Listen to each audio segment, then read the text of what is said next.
Well, good morning, everybody. Good early morning. It is Ray Gauthier with you with another Daily Walkabout.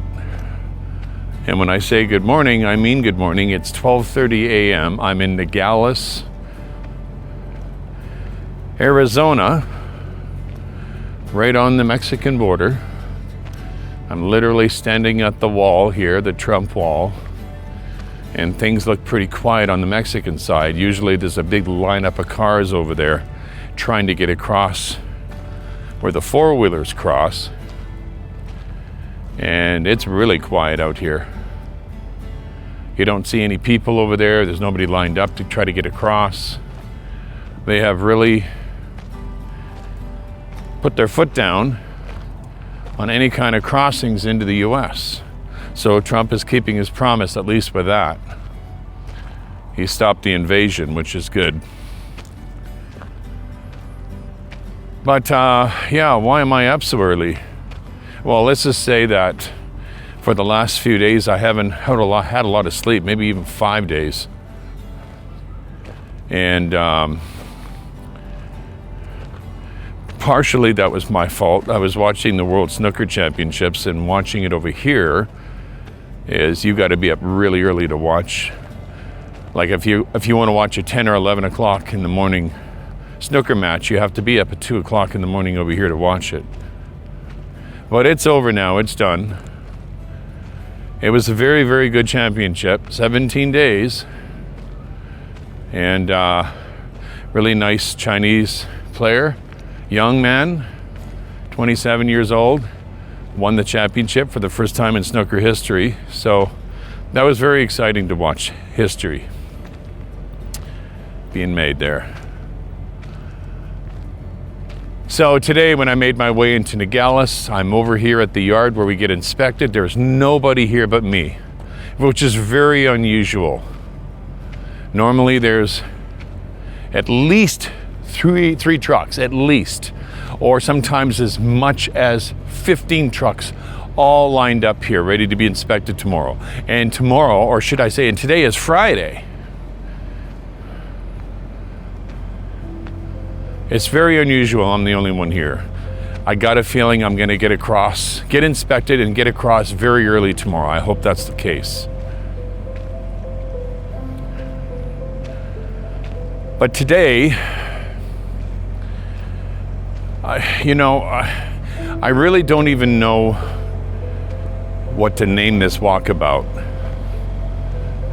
I have done these walkabouts to basically share what's on my heart, what's going on a more personal, little more of a personal basis, if that's the right word I want to use. To be a little bit more personal. To share a little bit more of what's going on inside.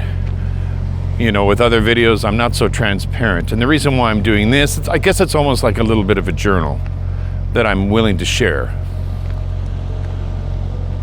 Believe me, there's some things I wish I could say that I could share. And if I did, it would probably not go over very well with some people.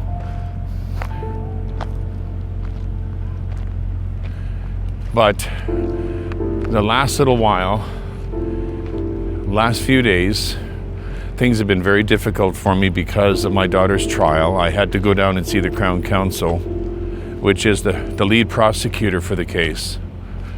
I think we've been in this trial now 11 weeks, 12 weeks. Could be longer. We've been in it for a while. Every day I get updates by my dear cousin Amanda. She's there every day. She's a rock. She's my little hero, that girl. And she's taking notes, and she's just updating me on everything that's going on. And it must be really hard for her to listen to that. But the reason why she's there is because nobody else is there. It's very sad. Her friends aren't there. None of my family is there. Nobody's there. No one's even showed up to show their respect even for one visit. Nobody. except a counselor. Her name is Love Preet. She's another sweetheart. She's been a support for me for the last 7 years. And just recently, my son has been showing up because he was in town to give testimony himself. And he has to go back to the Okanagan, but he has stretched out his stay because it looks so ridiculous that there's only one person in that courtroom besides the counselor that is supporting this case. I'll tell you, I wish I could be there. And some of you might ask, well, why not? Well, 2 reasons.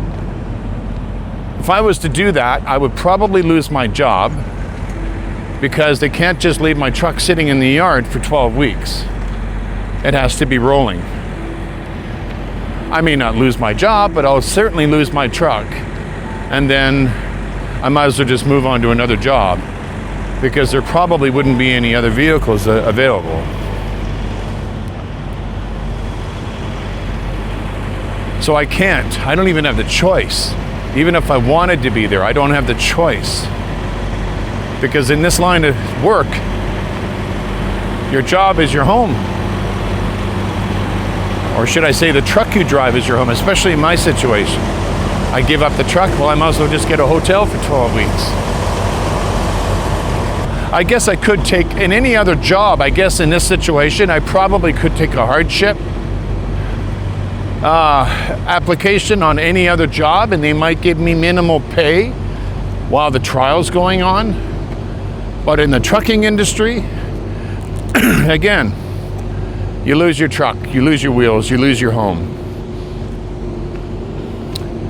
Now, second of all, I cannot be there because this man is on bail right now because some business judge let him out on bail.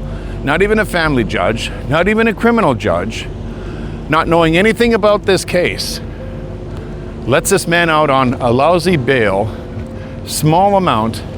So now he's roaming the hallways of the courthouse, he's roaming the streets, free, while this man is on trial for murder.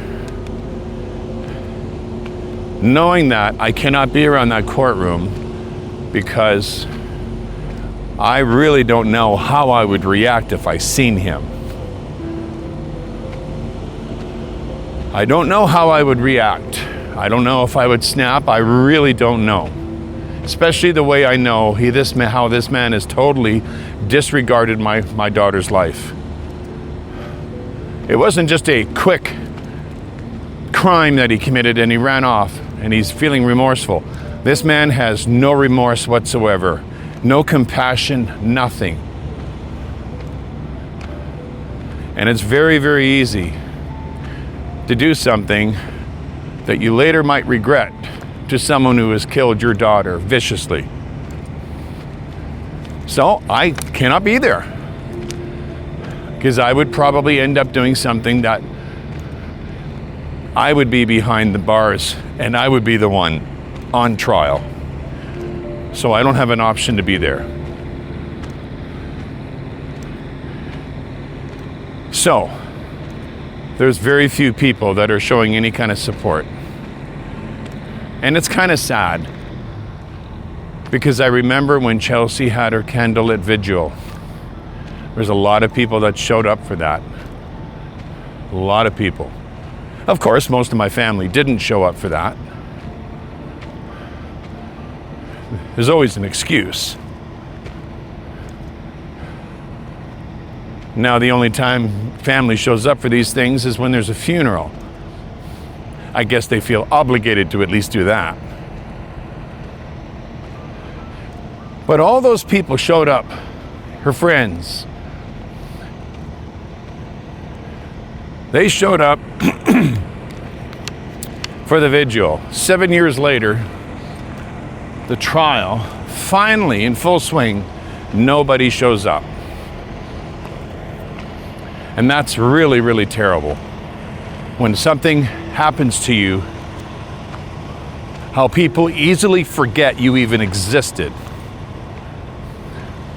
And they don't have to be inside the courtroom listening to the details. They could be outside supporting the trial. Or at least show up when they know nothing really terrible is going to be mentioned, and just be there to give someone like Amanda a hug, or Jeremiah a hug. It's very, very sad. And it's very, very easy to show resentment towards these people who you used to call friends and family.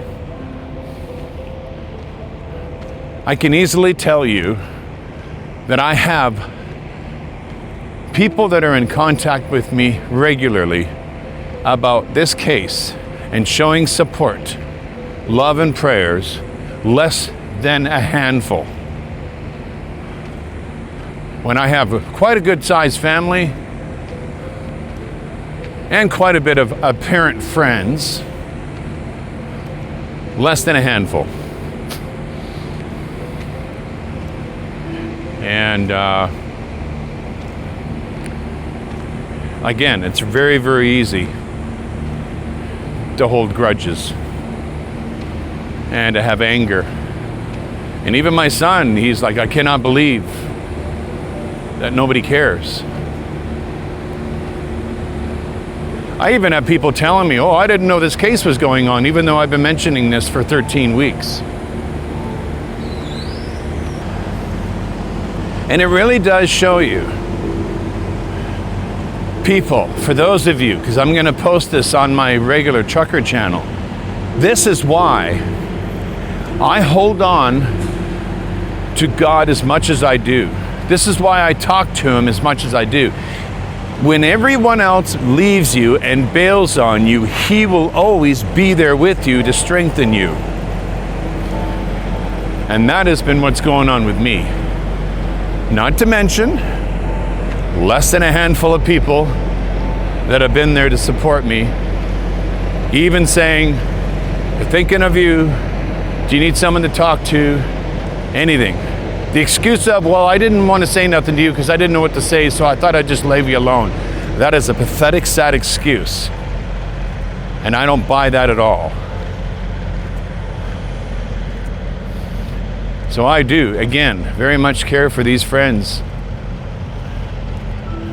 And those that are apparent and alleged family and friends, don't worry, when this case is over, I will never raise anything about this case. I will never talk about it again to you, about the case or about anything in my life. And it's not that I'm holding grudges. And that's kind of the key reason why I'm doing this walkabout. I want to tell you guys and explain to you what I'm going through. It's not healthy to hold a grudge. I've been going through that lately and realizing, why am I doing this? Holding a grudge and choosing not to associate with people is two totally different things.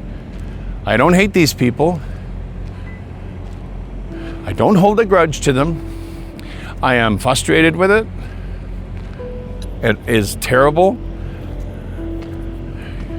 when people call you family and friends and they just don't show any kind of empathy or sympathy or compassion or anything that what you're dealing with. I can't explain what it feels like to go through this and to live through this daily. I don't get a break at all, especially when you're driving down the road. You're constantly finding things to distract your mind from the images that are going through your head. And it's a reminder, every birthday that goes by, every special occasion, whenever I see an animal on the side of the road, grazing, squirrels, crows, birds. I see my daughter Chelsea because she loved animals, because she loved everything.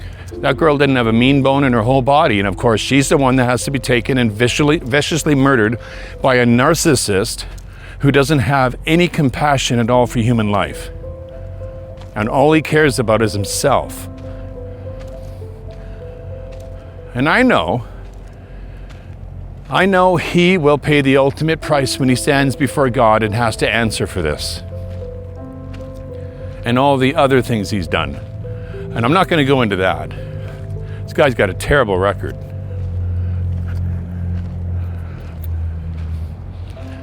And I do forgive the man. You know what? I even made a video and had the police play it for him and said, listen, I do forgive you for doing this. If you had an ounce of goodness in your whole body, you wouldn't have done this. I know that. And he didn't even react to it. He didn't say, I didn't do it. He said, I did. He didn't say that, oh, nothing. He didn't even respond to that. Didn't even flinch. No compassion, no remorse, no anything. I mean, even if he didn't do it, wouldn't you show some kind of compassion for a girl that was killed in such a bad way? Just heartless. And that seems to be the theme of this trial. Heartless, callous, no compassion, no empathy. Not only with the accused, but also with the people in my life. Oh, let me tell you something. There's a few times I thought of just disappearing right off the grid.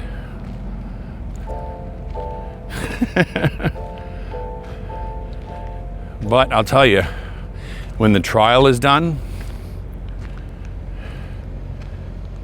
and I can hopefully and possibly get some closure from this if he is put behind bars. We still have to wait for the verdict. Should be soon. Maybe then we can get some closure. But the only way I'm really going to get complete closure from this is that I decide that I'm not going to be associating with any of these people in my life that have literally left me in the middle of the desert by myself. Because when you go through things like this, you need the friends who call you friends, and you need your family. These are things you just don't want to go through alone. For someone might say, oh, I'm pretty tough. I can get through that all by myself. I don't need family. I don't need anybody. Well, I can honestly say I thought that too for a while. Until certain people in my life, like Amanda, my cousin Diane, and recently my sister Marilyn, reached out to me. And it's a nice warm feeling, knowing that, hey, wow, some people really do care. My son keeps in contact with me constantly about this. My daughter, Cariana, she's pretty sensitive to the whole thing. I don't blame her. At least she still calls me and tells me she loves me all the time.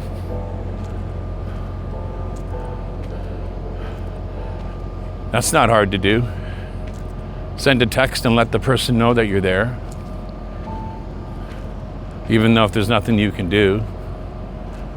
And I have my dear friends, Scott and Kristen on the island. They're doing the best they can over this. I mean, I'm sure they wish they could be there supporting the trial. But they got Chelsea's little girls to raise. And again, you might ask, well, why aren't you raising her little girls? Because they need a mom and a dad. I raised my 3 kids as a single dad by myself with just me. No shack up honey with me, nobody. It was just me.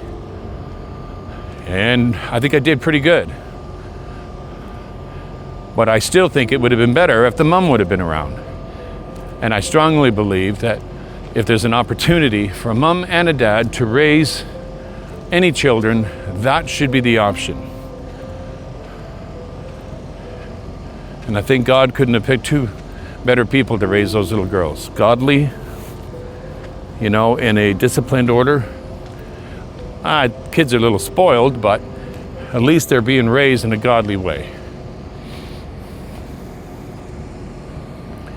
So I guess the moral of this whole thing And for those of you that are getting tired of hearing about this case, you really don't have to listen to this. The whole point of this walkabout is to share what's on my heart. If you're going through something similar, or going through something where you need your family and they literally bailed on you, don't hold a grudge. Don't hold resentment in your heart. Let go of that. Because it's only hurting you. It's not hurting them. They don't care. You're only going to hurt yourself. You're only going to cause an ulcer, maybe, or more, by getting mad at people that really don't even care what you're thinking. Especially when these family members are no more than 15 miles from the courthouse. They're that close. And others that are within a couple hours.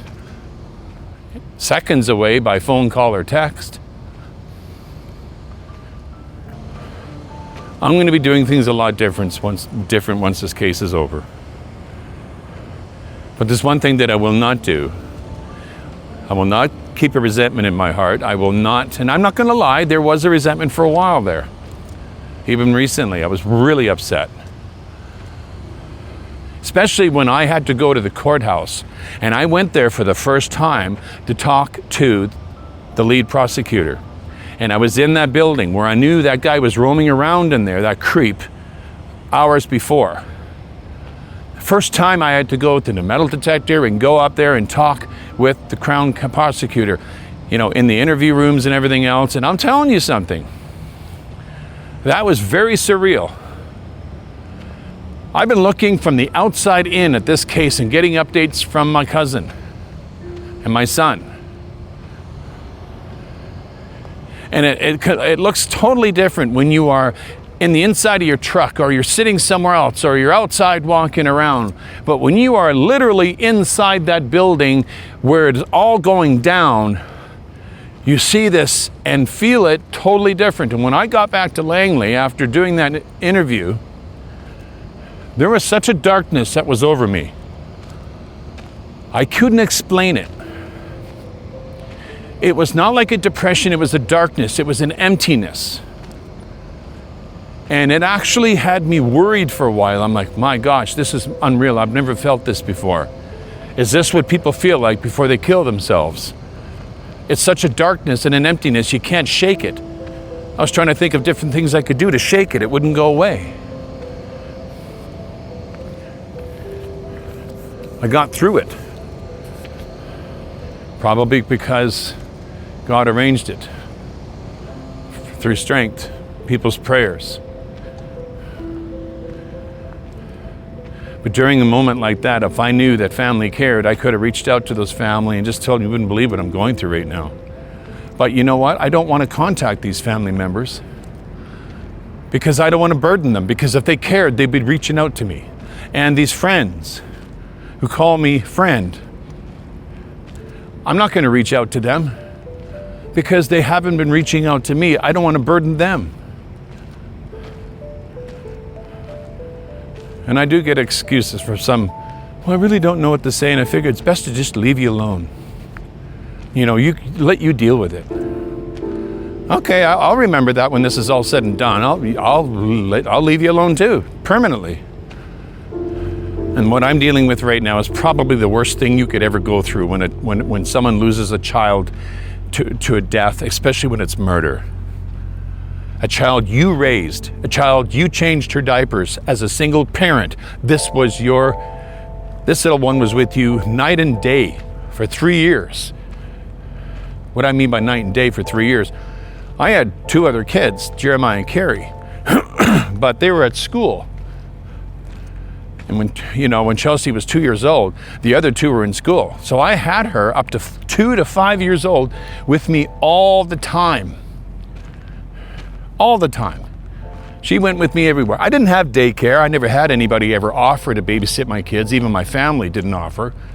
Once in a while, I think maybe once or twice in 17 years, I think maybe 3 times, I had one family member offer to babysit my kids so I could get a break. So this, insensitive behavior, and I don't really care behavior, it's not anything new. But you think when a tragedy like this happens, people come out of the woodwork, they really want to change their stripes and really show us support. Well, not in my case. So I guess the reason why I'm doing this, if you're going through something similar to this, don't hold a grudge, don't be resentful, because that's just going to tear you up. And the only one you're going to hurt is you. Really. The only one you're going to hurt is you. Physical problems you're going to end up with. You'll age quicker.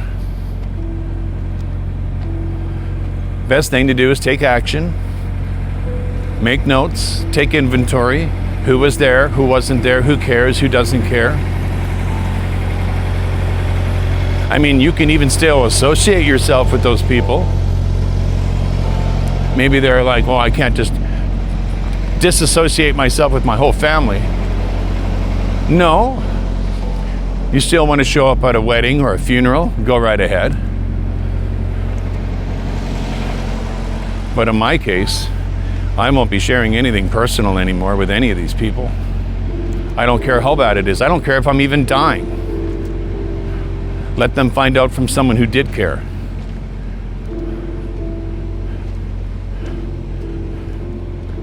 Sometimes you have to harden your heart. Sometimes you have to harden your heart to some people in your life because they literally harden their hearts to you. And you almost get a little bit of and I know it's always nice to forgive and forget. Well, I do forgive all these people. I do. They can't help being the way they are. My problem is that I had higher expectations for all these people that called me their friends and my family. And I'll tell you, it is very disappointing when you think that you have all these friends in the world and you realize that most of them don't even care. When you send them a message and say, hey, you know what? I've been going through a really rough time lately. My daughter's trial is going on and my head isn't on straight and I'm really, things are tough. And the response you get, and it's a literal response I got from somebody, oh, no problem, chat with you later. What? Really? That's your response to someone saying something like that to you, who you call a friend for so many years? If I held on to somebody like that as a friend, it would just drive and build up a resentment in my heart. You guys see where I'm going with this? Instead of being resentful towards people, you need to sometimes disassociate yourself with them.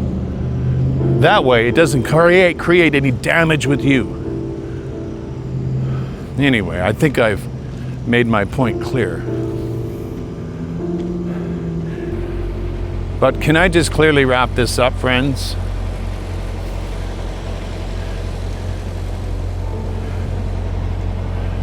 Please, again, don't hold resentment towards people in your life that have pretty well, almost you feel like they've betrayed you. Just figure out who they are and avoid the resentment and just choose not to make them such a special thing in your life, because again, all it's going to do is spark up some resentment or bitterness or anger every time you see them or talk to them, and they will be oblivious to what you're thinking because they won't be caring. But when when all of this is said and done, there's going to be a lot of people deleted out of my address book, and I won't be responding to them. And they probably will never know why. And the reason why I won't make it known or tell people, well, you've not been there for me. Well, I've been busy, and then you end up hearing all these excuses. Because I'll tell you something right now. If there was anybody in my family that was going through this, or anybody in my family of circle of friends rather, that was going through this, you better believe it.